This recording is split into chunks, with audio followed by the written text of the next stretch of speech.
आज की इस वीडियो में हम बात करेंगे गेहूं की फसल में यूरिया डालते समय हमें किन बातों का ध्यान देना है। साथियों, यूरिया हमें आखिर गेहूं में कितने दिन बाद इस्तेमाल करना है, कुल कितना यूरिया डालना है, खेतों में यूरिया के साथ कौन कौन सी चीज़ें डालने से फ़ायदा हमें देखने को मिलता है, यूरिया खाद की क्षमता हम कैसे बढ़ाएं, ये तमाम जानकारी साथियों आज की इस वीडियो के माध्यम से आपको मिलने वाली है। तो आज की इस वीडियो को किसान साथियों पूरी देखिएगा।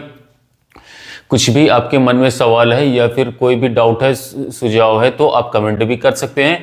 तो चलिए जानते हैं यूरिया खाद के बारे में कि आखिर सही समय क्या है इस खाद का गेहूं की फसल में प्रयोग करने का।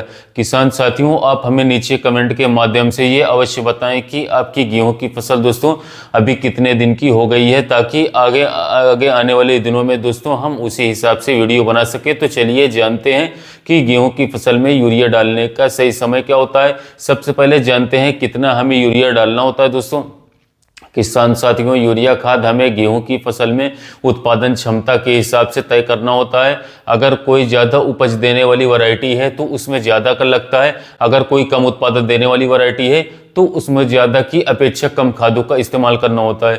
तो यहाँ पर साथियों एक बात का ध्यान आपको ये देना है कि गेहूं की जो बुआई होती है साथियों, वो लगभग 20-25 अक्टूबर से ही शुरू हो जाती है और इसके साथ साथ दिसंबर तक हम गेहूं की फसल की बुआई कर लेते हैं। अब यहाँ पर जो गेहूं आप अक्टूबर के महीने में लगाते हैं, लास्ट अक्टूबर तक जो अगेती गेहूं की बुआई भी बोली जाती है, अगेती बोई जाने वाली किस्में ही हमें ज़्यादा उत्पादन दे पाती है।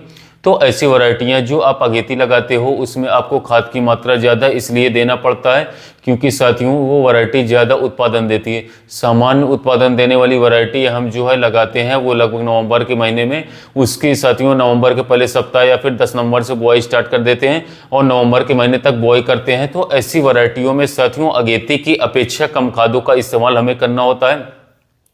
यहाँ पर चलिए हम जानते हैं खाद डालने का सही समय क्या है। किसान साथियों, शुरुआती अवस्था से ही आपको यूरिया खाद का इस्तेमाल करना होता है। कई बार आपने देखा होगा या फिर बहुत से लोग ऐसा भी बताते हैं कि बुआई के समय यूरिया ना दे तो बेहतर है, लेकिन अगर आप बुआई के समय नाइट्रोजन की आपूर्ति नहीं करेंगे साथियों, पौधा शुरू से ही पीलापन में रहेगा, उसमें नाइट्रोजन की कमी शुरुआत से ही दिखाई देगी, जिससे कि उसमें कल्ले का फुटाव कम आपको दिखाई देगा।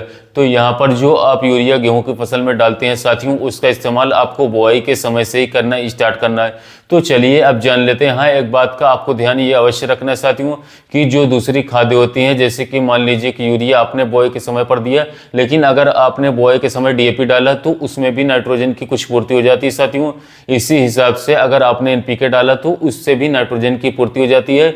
लेकिन साथियों अगर आपने सिंगल सुपर फॉस्फेट एसएसपी का इस्तेमाल किया है जिसमें नाइट्रोजन नहीं होता है, तो ऐसी कंडीशन में जो आप पहली बार यूरिया डालेंगे साथियों, वो आप उसी हिसाब से मात्रा बढ़ा करके भी डालेंगे। एकदम सटीक जानकारी आपको साथियों, मात्रा एकदम सटीक जानकारी वैज्ञानिक तरीका आपको बताने का प्रयास करूंगा साथियों। तो पूरा वीडियो किसान साथियों आप जरूर देखिएगा। और अभी भी आप चैनल पर पहली बार आए हैं, चैनल को सब्सक्राइब नहीं किए तो आप वीडियो के नीचे सब्सक्राइब बटन दे सकते हैं साथियों, आप उससे चैनल को सब्सक्राइब कर सकते हैं। पहले से चैनल सब्सक्राइब है तो अच्छी बात है, ना हो तो आप कर सकते हैं। वीडियो को लाइक भी कीजिएगा और कुछ भी सवाल है तो कमेंट भी कीजिएगा।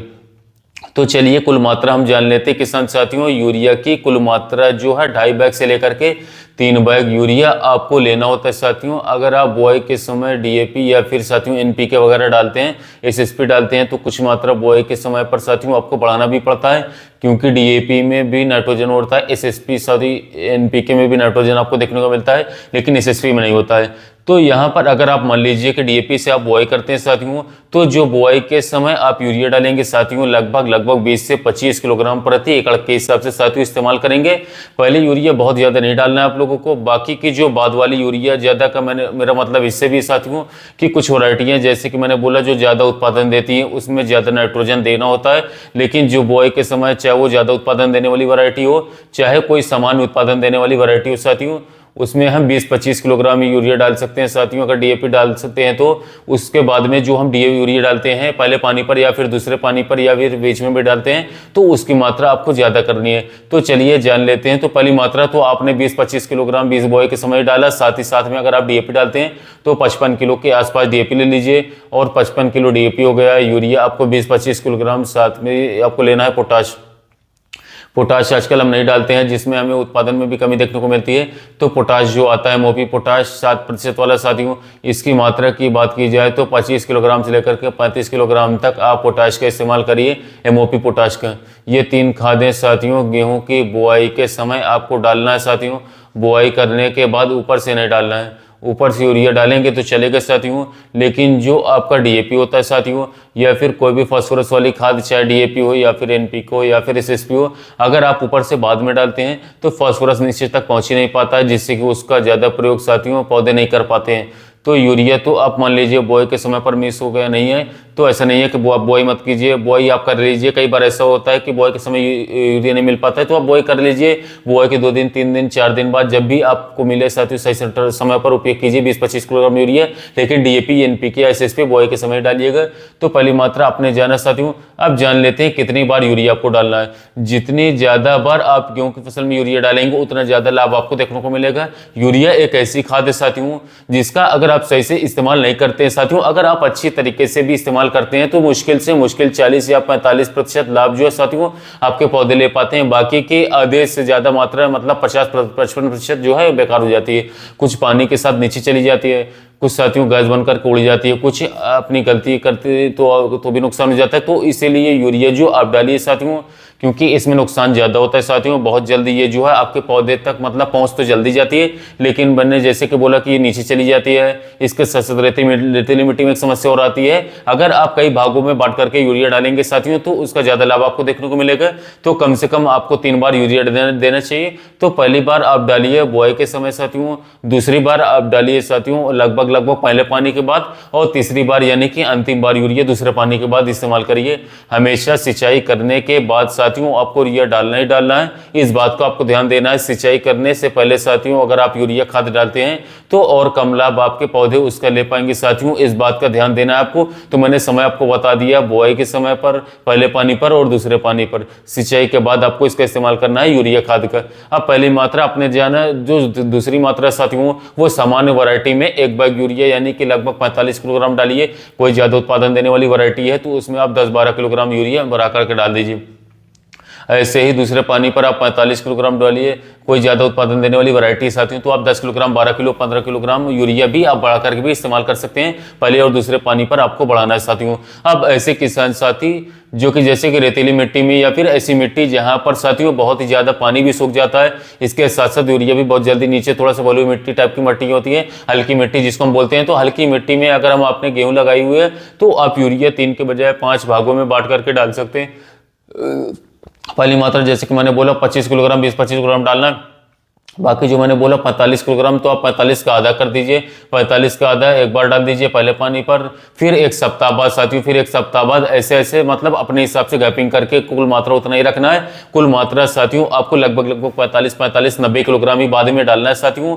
लेकिन ये 90 किलो जो है आप किसान साथियों जो डालेंगे वो 2 भागों में साथियों भारी मिट्टी में डालिए, और जो थोड़ा सा हल्की मिट्टी है उसमें आप 3 भागों में बांट दीजिए या फिर आप 4 भागों में बांट दीजिए साथियों। आप इस तरीके से इस्तेमाल करते हैं तो इससे जो साथियों अच्छा होता है, नुकसान होता है वो आपको कम देखने को मिलता है और सही मात्रा में आपको डालना है। बहुत ज़्यादा यूरिया मत डालिए साथियों, और साथियों बहुत इकट्ठा ज़्यादा मत डालिए। इकट्ठा अगर आप जो है कुल मान लीजिए कि आप 2 भागों में यूरिया डालते हैं, 2 बोरी आप एक साथ डाल देते हैं, तो इससे क्या होगा कि इससे ज़्यादा कुछ लाभ देखने को नहीं मिलेगा। आपका यूरिया बेकारी हो जाएगा साथियों और नीचे ज़्यादा चला जाएगा। कुछ साथियों कुछ गैस बन करके उड़ जाता है।